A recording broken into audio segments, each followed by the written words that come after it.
Satwa liar dapat ditemukan di semua ekosistem, gurun, dataran padang rumput, hutan, hutan lebat, dan area lainnya. Semuanya memiliki bentuk satwa liar yang berbeda-beda.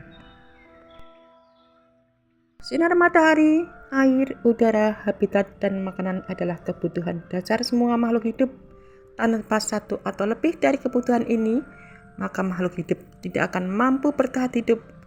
Kebutuhan ini juga berlaku bagi manusia maupun hewan, karena tanpa kelima sumber daya esensial ini, semuanya akan punah. Setiap makhluk hidup mempunyai strategi sendiri dalam mempertahankan hidup. Salah satunya adalah dengan beradaptasi. Adaptasi sendiri bisa diartikan sebagai cara makhluk hidup untuk mengatasi tekanan lingkungan sekitarnya untuk bertahan hidup. Mereka hidup dalam semua ekosistem, gurun, hutan hujan, dataran, dan daerah lain. Semuanya memiliki bentuk kehidupan liar yang berbeda. Semua binatang yang hidup di darat, daun, air, ataupun di udara yang masih mempunyai sifat-sifat liar, baik yang hidup bebas maupun yang dipelihara oleh manusia. Hewan liar merupakan hewan yang tidak dipelihara oleh manusia. Habitat asli dari hewan liar ini berada di alam bebas tanpa adanya kontak langsung dengan kegiatan manusia.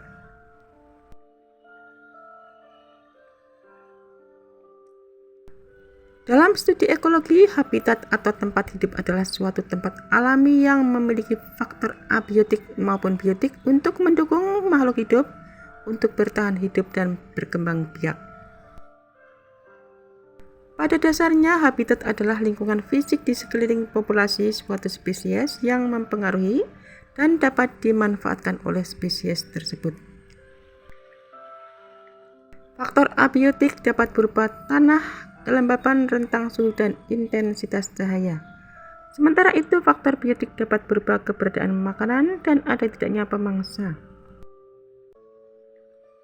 Habitat dapat dipandang sebagai ejaan fisik untuk relung ekologis bagi suatu spesies. Maka dari itu, istilah habitat adalah istilah yang khusus bagi suatu spesies sehingga memiliki habitat yang berbeda dengan spesies lainnya. Hal ini membedakan istilah habitat dari konsep ekologis lain seperti lingkungan atau vegetasi. Selain terkenal dengan keberadaan Gunung Sahara, Afrika juga identik dengan padang savananya yang menakjubkan. Padang savan Afrika tidak hanya sekedar pemandangan rumput luas atau tandus. Habitat spesies tidak hanya terbatas pada lingkungan geografis, tetapi juga dapat berupa lingkungan di dalam makhluk hidup tak lain, baik yang hidup maupun yang sudah mati. Tetapi juga menjadi rumah bagi sekelompok hewan dan pola kehidupannya yang dramatis. Savana Afrika terletak di antara hutan-hutan hujan tropis di dekat ekuator dan gurun besar Sahara di sebelah utara. Keberadaan savana ini menjadi habitat dari berbagai vegetasi tumbuhan dan hewan seperti zebra, cheetah, singa, hyena, burung unta hingga elang harir. Selain itu, savana Afrika memiliki karakteristiknya sendiri yang selalu menarik perhatian untuk ditelusuri. Savana Afrika menjadi habitat bagi hewan herbivora besar yang telah beradaptasi dengan berbagai tanaman. Beberapa hewan dirancang memakan rumput rendah, sementara yang lain memakan dedaunan tinggi di pepohonan tinggi yang tersebar. Selain itu, keberadaan hewan predator membuat pola kehidupan hewan di sana semakin dramatis dalam menyeimbangkan ekosistem. Padang savana Afrika merupakan ekosistem padang rumput luas yang dipenuhi dengan berbagai vegetasi tumbuhan seperti semak atau perdu, pohon akasia, palem hingga spesies pohon asli Afrika, pohon baobab. Dan terdapat beberapa savana Afrika yang dapat didatangi untuk melihat bagaimana kehidupan hewan-hewan di sana.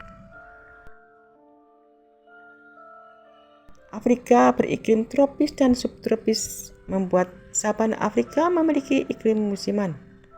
Musim hujan bisa berlangsung cukup intens pada waktu tertentu, sedangkan musim kemarau bisa berlangsung sangat panjang. Vegetasi tumbuhan di savana Afrika terdiri dari hamparan padang rumput luas dan beberapa pohon yang tersebar di atas lapisan rumput tinggi, mulai dari pohon akasia, pale, baobab hingga marula. Tanaman ini dapat hidup di lingkungan bercurah hujan tidak terlalu tinggi dan di musim kemarau. Selain itu, pola cuaca musiman ini terjadi lantaran savana Afrika terletak di zona peralihan antara hutan hujan tropis yang lembab dan gurun yang kering. Terdapat zona angin yang dikenal dengan angin pasat, yaitu angin yang bergerak dari daerah subtropis menuju ke daerah ekuator, dan angin ini berpengaruh terhadap iklim di Afrika, termasuk pembentukan gurun Sahara.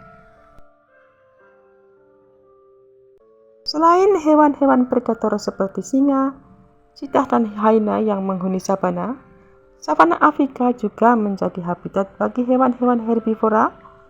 Hewan-hewan herbivora ini harus beradaptasi untuk menghindari predator. Tidak heran jika kita akan melihat kawanan zebra, rusa, dan burung unta akan bepergian bersama dalam kelompok besar saat mereka mencari makan. Savana adalah tempat terbaik untuk safari karena di sana kita akan menemukan satwa liar Afrika yang paling menakjubkan. Savana merupakan perpaduan antara padang rumput dengan hutan, dan ciri khas savana adalah padang rumput terbuka dengan pepohonan yang tersebar. Rumput ini menyediakan makanan bagi ratusan spesies yang hidup di savana Afrika. Pohon-pohon yang umum dijumpai adalah pohon akasia, payung, dan baobab. Fauna di benua Afrika tidak berbeda jauh dengan fauna yang hidup di benua Asia. Kondisi lingkungan dan bentang alam Afrika yang memiliki padang rumput sekaligus gurun membuat banyak hewan mampu hidup di sana. Savana memiliki musim kemarau yang panjang dan sering dilanda kebakaran hutan. Terdapat pula musim hujan, di mana rumputan tinggi tumbuh menyediakan makanan bagi zebra, rusa kutub, dan antelop. Banyak hewan savana bermigrasi untuk mengatasi masalah ini, seperti rusa kutub, antelop atau zebra, dan para pemakan rumput diburu oleh predator ganas seperti singa, macan tutul, atau cheetah. Hewan di Afrika adalah mamalia yang paling sering disebut sebagai 5 mamalia besar yang dikenal sebagai spesies hewan paling berbahaya dan sulit diburu oleh para pemburu di sebagian besar periode terakhir, yaitu tahun 1800-an di Afrika. Zebra adalah kuda liar Afrika. Mereka umum di Afrika Timur dan Selatan. Tidak ada dua zebra yang memiliki pola garis yang persis sama. Pola garis mereka adalah seunik sidik jari kita. Zebra adalah hewan pemakan rumput. Mereka akan lebih suka padang rumput terbuka agar dapat melihat musuhnya dari jauh. Afrika adalah benua terbesar kedua di dunia setelah Asia, dan di sebelah barat benua ini adalah Samudra Atlantik. Di utaranya yakni Laut Mediterania, dan di timur terdapat Laut Merah dan Samudra Hindia. Total luas daratan Afrika mencapai 30 juta kilometer persegi. Dan benua seluas Afrika ini tentu ditinggali oleh beraneka ragam hewan dengan total fauna mencapai ratusan ribu ekor, terdiri dari reptil, ikan, serangga, burung, amfibi, mamalia, dan lain sebagainya. Gajah dikenal agresif ketika merasa terancam dan bisa mengeluarkan suara dengan frekuensi rendah sehingga tidak terdengar oleh manusia. Sedangkan badak memiliki kulit tebal, dapat menyerang dengan kecepatan tinggi kepada predator maupun manusia.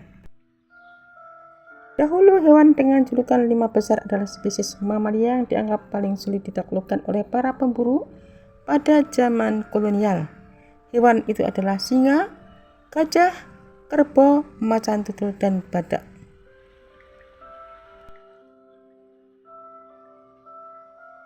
Kerbau mempunyai kelebihan ingatan super kuat, terutama terhadap pemburu yang pernah mereka temui sebelumnya, serta mempunyai keberanian melawan predator maupun manusia.